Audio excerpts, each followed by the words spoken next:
والقلم مكية. أعوذ بالله من الشيطان الرجيم. بسم الله الرحمن الرحيم. والقلم وما يسطرون. ما أنت بنعمة ربك بمجنون. وإن لك لأجرا غير ممنون. وإنك لعلى خلق عظيم. فستبصر ويبصرون. بأيكم المفتون. إن ربك هو أعلم بمن ضل عن سبيله وهو أعلم بالمهتدين. فلا تطع المكذبين. ودوا لو تدهن فيدهنون. ولا تطع كل حلاف مهين. هماز مشاء بنميم. مناع للخير معتد أثيم. عتل بعد ذلك زنيم. أن كان ذا مال وبنين. إذا تتلي عليه آياتنا قال أساطير الأولين. سنسمه على الخرطوم. إنا بلوناهم كما بلونا أصحاب الجنة إذ أقسموا ليصرمنها مصبحين ولا يستثنون.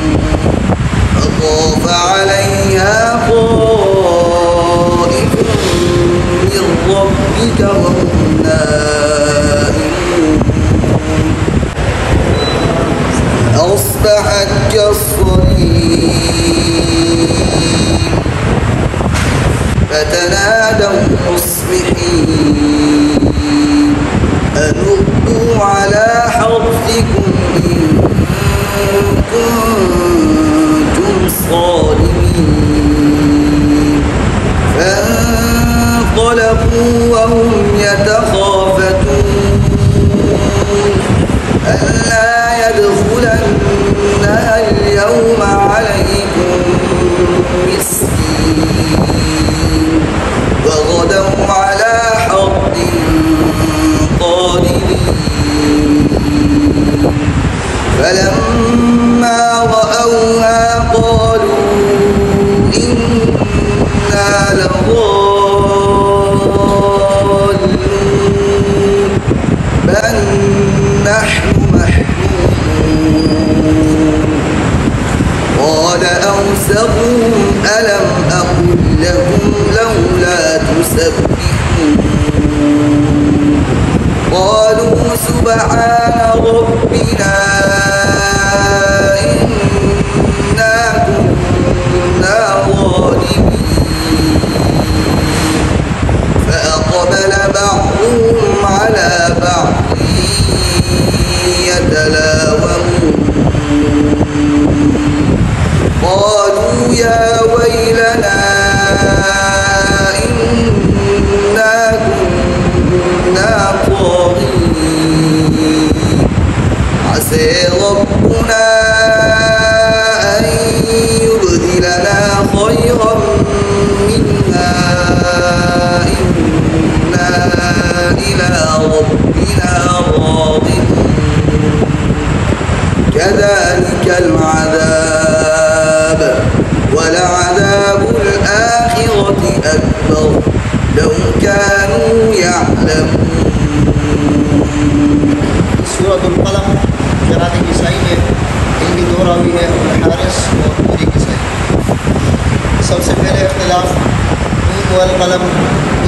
इदगाम है। इसमें क्या है, नून के अंदर 3 हरूफ है ना, नून वाव और नून वाव, और नून के अंदर जो दूसरा नून है ये साकिन है, इसके बाद नून फ़ेर में से वाव है, तो उस नून का इदगाम वाव में करते हैं और इसके साथ जो है करते हुए इदगाम के साथ करते हुए गुन्ना भी करेंगे।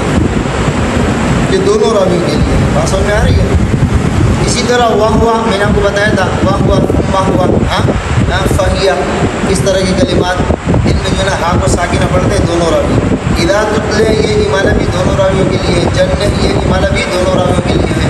गोल ता का मैंने आपको बताया, जब गोल ता के ऊपर वक्फ करते हैं उसमें जो है क्या नाम है इमाला करते हैं। इमाले की तफसील ये है, अबुल हसन के लिए 10 हरूफ में इमाला नहीं है, गोल ता से पहले अगर 10 हरूफ आएंगे, 7 हरूफ मुसालिया हा आइन और अलिफ, और 4 हरूफ में शर्त के साथ इमाला है, हमसा काफ हा और रा।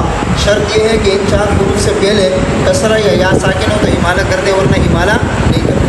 और अबुल फतह जो है वो 28 हरूफ में इमाला करते हैं, सिर्फ अलिफ के आने में इमाला नहीं करते। गोलता से पहले अगर अलिफ होगा तो इमाला नहीं करते, बाकी इमाला करते हैं। इसी तरह जो है क्या नाम है अनुर्दू, ये मैंने आपको बताया था कि अन असल में क्या है अन, तो यहाँ पर नक़ल हरकत होने की है, इसे मैंने आपको बता दिया था। बात समझ में आ रही है ना। अन नून साकिन है, उर्दू वहाँ पर हमज़ा वसली है, तो हमज़ा वसली जो है क्या नाम है वस्ल कलाम में हमज़ा वसली नहीं पढ़ा जाता, तो नून भी साकिन है और गैन भी साकिन है। जब 2 साकिन जमा होते हैं तो इस रिवायत में यहाँ पर जो हमज़ा के ऊपर जो पेश था उस पेश को नकल करके माक़बल नून को देते उर्दू पढ़ते हैं। बात समझ में आ रही है। इसी तरह बल नहनु के अंदर जो है ना क्या नाम है लाम का नून में इदगाम है, ये भी दोनों रावियों के लिए बल नहनु, और इसके साथ गुन्ना भी होगा। ऐसे ये इमाला भी दोनों रावियों के लिए है। तकरीबन इस रुकू में ये इख्तिलाफ है, और ये तमाम इख्तिलाफात जितने भी इस रुकू में गुजरे हैं दोनों रावियों को मुत्तफ़िक़ हैं।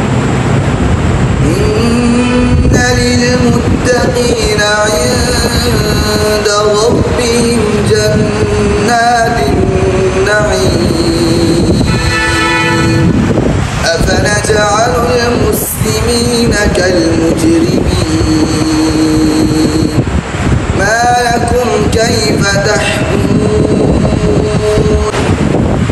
أم لكم كتاب فيه تدرسون إن لكم فيه لما تخيرون أم لكم أيمان علينا بالغة إلى يوم القيامة إن لكم لما تحكمون سلهم أيهم بذلك زعيم أم لهم شركاء فليأتوا بشركائهم إن كانوا صادقين يوم يكشف عن ساق ويدعون إلى السجود فلا يستطيعون خاشعة أبصارهم ترهقهم ذلة وقد كانوا يدعون إلى السجود وهم سالمون فذرني ومن يكذب بهذا الحديث سنستدرجهم من حيث لا يعلمون وأملي لهم إن كيدي متين أم تسألهم أجرا فهم من مغرم مثقلون أم عندهم الغيب فهم يكتبون فاصبر لحكم ربك ولا تكن كصاحب الحوت إذ نادى وهو مكذوب لولا أن تداركه نعمة من ربه لنبذ بالعراء وهو فاجتباه ربه فجعله من الصالحين وإن يكاد الذين كفروا ليسلكونك بأبصارهم لما سمعوا الذكر ويقولون إنه لمجنون وما هو إلا ذكر للعالمين. یہ اس کے اندر جو ہے کیا نام ہے دل ہے، یہ بولتا میں ہمالا، یہ بھی دونوں راویوں کے لیے اطلاعات ہے. یہاں پر ہمالا بھی دونوں راویوں کے لیے واہ ہوا، دونوں کلمات کے اندر واہ ہوا، یہ واہ ہوا فہ ہوا ثم ہوا فہیا، اس طرح کے کلمات میں ہاں کو ساکن پڑھتے ہیں دونوں راوی.